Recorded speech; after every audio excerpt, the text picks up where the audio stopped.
O Senhor esteja convosco. Ele está no meio de nós. Proclamação do Evangelho de Jesus Cristo segundo São Lucas. Glória a vós, Senhor.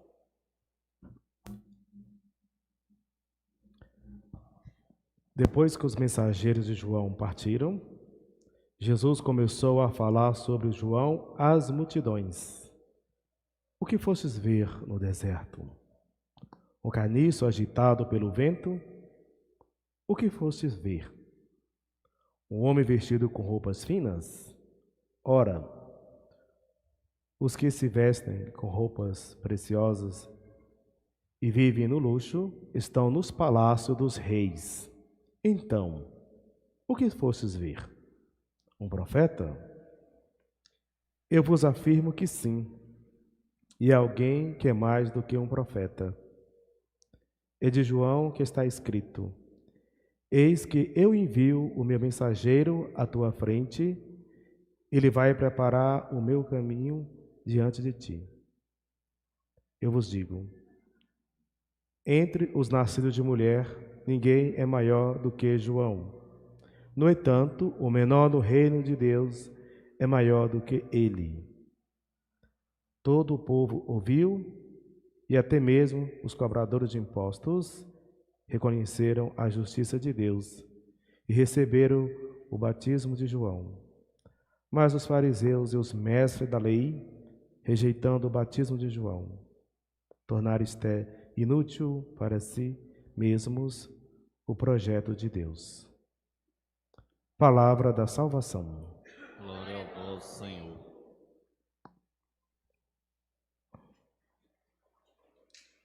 Caríssimos irmãos e irmãs, as leituras do Evangelho, liturgia dos últimos dias, tem falado muito a respeito de João Batista. E nós ouvimos que João Batista pediu os discípulos dele, dois, para ir até Jesus, perguntar se ele era aquele que era de vir ou tinha que esperar um outro. E Jesus não somente falou, mas eles puderam testemunhar com os próprios olhos. Ouviram e viram com seus próprios olhos Jesus fazendo as curas dos doentes, os cegos, os aleijados, né? E muitas coisas que eles puderam testemunhar com os seus próprios olhos, e eles foram e levaram a notícia a João. João já sabia que Jesus era o Messias, mas diante de tanta especulação em que as pessoas ficavam achando que João Batista era o Messias, ele mandou eles mesmos ir lá ter Jesus e tirar suas próprias conclusões ao ver e ouvir. E assim eles testemunharam e viram que Jesus realmente é o Messias, como João já havia dito a respeito de Jesus, né? E Jesus foi e deu testemunho às multidões a respeito de João. Assim que os seus discípulos saíram, as outras pessoas que ali estavam, Jesus começou a perguntar: o que estava procurando mesmo no deserto? O que eles foram lá? Ao chegar lá, Jesus falou: vocês não encontraram uma pessoa com roupas finas, porque João, ele vivia uma vida muito simples, vestia pele de camelo e comia gafanhotos e mel silvestre. E estava no deserto a voz que gritava para que as pessoas se convertessem, mudassem de atitude. E aqueles que quiseram receber o batismo, a conversão dos seus pecados e o batismo de João. Nós ouvimos no final que os fariseus e os mestres da lei, eles não quiseram, eles não aderiram ao projeto de salvação de Deus, eles ficaram de fora. Eles viram aquilo ali, mas não aceitaram, como de fato essas autoridades também não aceitaram a Jesus. João Batista foi o precursor que veio para anunciar Jesus, que já estava escrito lá no profeta Isaías, né?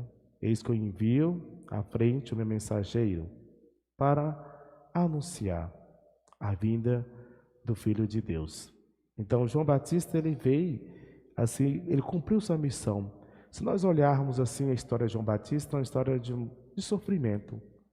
Ele deixou a cidade, foi morar no deserto, foi pregar para as pessoas que ia ter no deserto. Ele anunciou a Jesus ao mundo, ali onde ele estava vivendo. E depois foi posto na prisão, onde sofreu muito, e depois sofreu uma morte violenta, né, decapitação. Mas poucas vezes as pessoas pensam que aqueles que seguiram a Deus, como muitos foram martirizados, o porquê disso, né?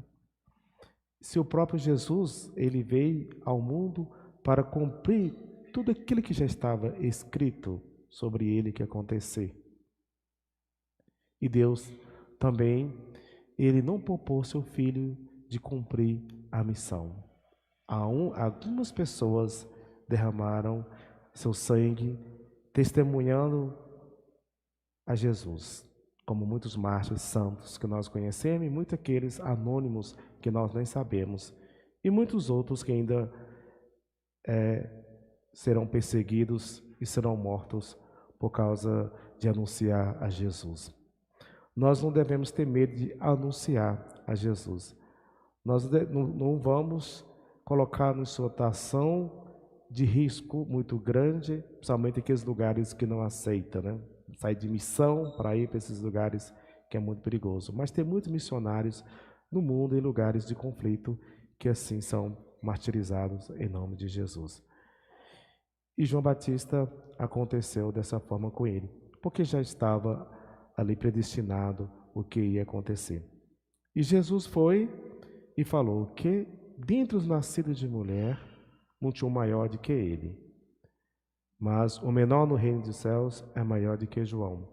Ao mesmo tempo, como que Jesus, ele fala e exalta bem a pessoa de João Batista e depois como que ele denegrisse ele. Mas não é isso não, né?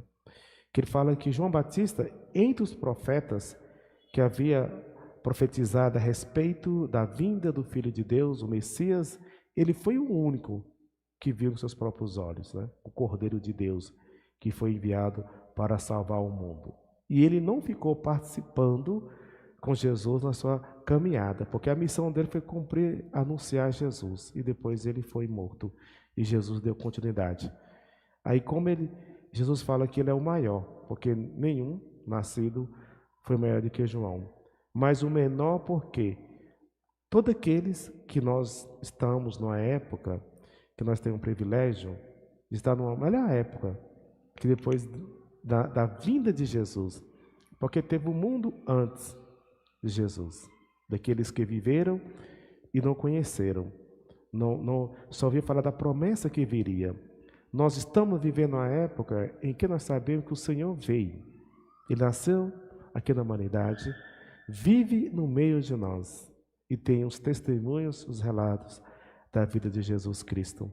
Então fala que aquele pequeno, dessa época, da nossa atualidade, daquele tempo de Jesus para cá, que segue o caminho de Deus e de Jesus, ele torna maior do que João nesse sentido. Porque tudo aquilo do nascimento de Jesus para cá é maior do que o que veio antes de Jesus. Então, se nós estamos aqui e temos fé em Deus e nosso Senhor Jesus, e segue os seus ensinamentos, tornamos assim também grandes em Jesus. Então é nesse sentido que Jesus fala que João é o maior e ao mesmo tempo é o menor, em comparação aos que vieram depois de Jesus. E nós fazemos parte, somos agraciados nesse tempo em que nós vivemos, que Jesus veio aqui na humanidade, e nós estamos no advento, esperando, fazendo a memória do Natal do Senhor, seu nascimento, que logo mais estaremos assim celebrando o nascimento de Jesus para recordar, para não cair no esquecimento. Quando a gente quer recordar uma coisa, a gente escreve, né? Está lá escrito. Ou então tira uma foto e deixa lá. Então anotamos e fixamos o recado somente lá na porta da geladeira, né? Que todo mundo vai na geladeira tomar água ou comer alguma coisa. Então, você quer deixar um recado para alguém, você fixa lá na porta, que com certeza ele vai lá, né? E vai ver lá.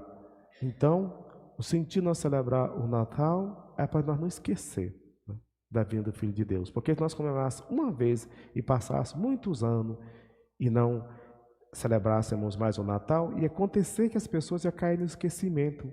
Nós ia viver todos os dias do ano e simplesmente ia ser um dia como outro qualquer. Mas o sentido de nós estar a cada ano celebrando o Natal para que possamos recordar a vinda do Filho de Deus, o seu nascimento e nossa alegria de que as promessas assim foram cumpridas. A aliança que Deus no Antigo Testamento foi fazendo com a humanidade. E nós ouvimos na leitura de Isaías do povo que estava peregrinando no deserto, que às vezes aquelas pessoas eram perseguidas, eram assim levados como prisioneiro para outra região, mas Deus sempre fazia aliança com aquelas pessoas para que elas pudessem retornar o seu caminho, como lá no tempo de Noé. As pessoas estavam distraídas, vivendo as coisas do mundo e não se prepararam. Salvaram aqueles que entraram na arca com Noé, a sua família. Os outros, assim, morreram afogados no dilúvio. Depois Deus faz a aliança de não mais acontecer isso. E Deus faz a sua aliança com seu Filho, para a aliança no mundo todo. E mesmo assim a humanidade não aceitou aquilo, eles não aceitaram e recusaram. Mas Deus mesmo assim, vê da maldade destes, não condenou a humanidade, mas dá a oportunidade de nós nos redimir. Jesus vem indicar o caminho no qual nós devemos assim seguir. Ele veio sua primeira vez para nos ensinar, nos orientar. Porque quando a pessoa comete um erro, por não saber que aquilo é errado, por ignorância, por falta de conhecimento, é uma coisa, mas insistir no erro, sabendo que aquilo não é certo, então isso, a pessoa mesmo está procurando a sua condenação. Então Jesus veio para mostrar para a humanidade o caminho no qual a salvação do mundo, que é Ele. Então que nós, sabendo disso, seguimos o nosso Senhor, os seus ensinamentos, para que possamos ser salvos na sua segunda vinda, no qual virá assim para resgatar os que são seus. E nós queremos estar entre os seus eleitos e não ficar de fora. Mas infelizmente há muitos que não aderiram ao projeto, como os fariseus, os mestres da lei, não quiseram o batismo de João, recusaram, tornando assim inútil. A vinda de Jesus para muitas pessoas não significa nada. Então, infelizmente, esse sabe o caminho para onde vai. E nós sabemos para que caminho nós devemos seguir e endireitar o nosso caminho, para que alcancemos a misericórdia e a salvação na eternidade. Louvado seja nosso Senhor Jesus Cristo.